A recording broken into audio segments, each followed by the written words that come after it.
Hey everybody, it's Thad, producer for the History Dweebs podcast, coming to you with another episode of History Dweeb Shorts. I think we got a good one for you today. Today's episode is all about flags at half-staff and half-mast. Stick around.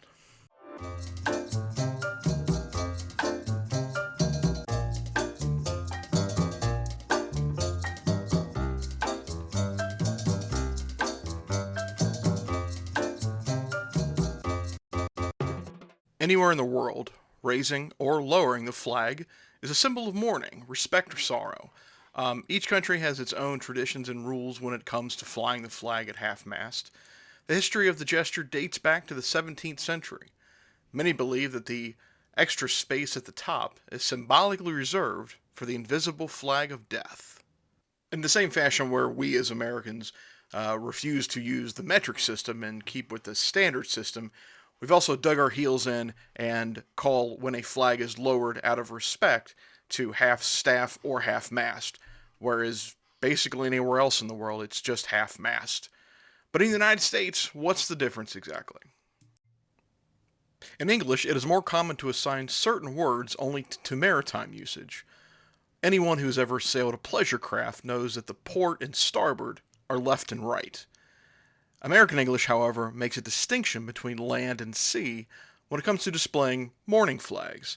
So in the United States, flags raised on land have a different name than their maritime counterparts.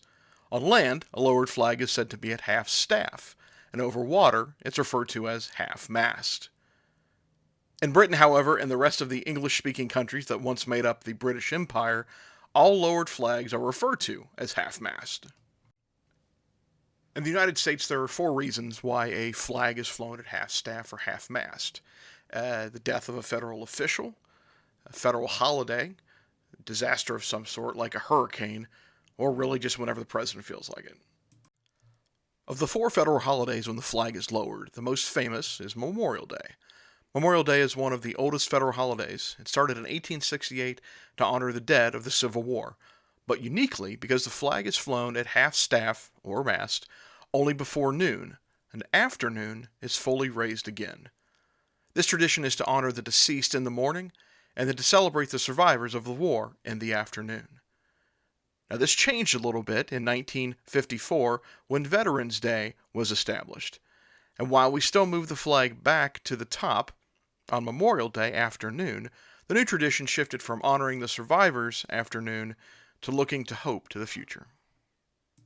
The other 3 holidays that we lower the flag for are Peace Officers Memorial Day, Pearl Harbor Day, and September 11th, also known as Patriots Day. Major disasters like hurricanes or tornadoes, or big events like the Boston Marathon bombing or school shootings will also result in flags being lowered. Now, the president can only lower flags at federal offices. The governors of each state lower flags at state offices, and mayors can lower flags of the city. So at the executive's discretion at 3 levels, federal, state, and local, there can be a lot of up and down on the flagpole. And each tragedy should always be shown respect. And a flag flying at a half-staff or half-mast does that, it's 100% worth it. Thanks for watching this episode of History Dweeb Shorts. If you'd like to get a message about all these videos, you can subscribe there on the YouTube channel. Also check us out on TikTok. And don't forget to listen to our flagship podcast, History Dweebs. You can get it wherever you find your podcasts. Thanks a lot. We'll see you next time.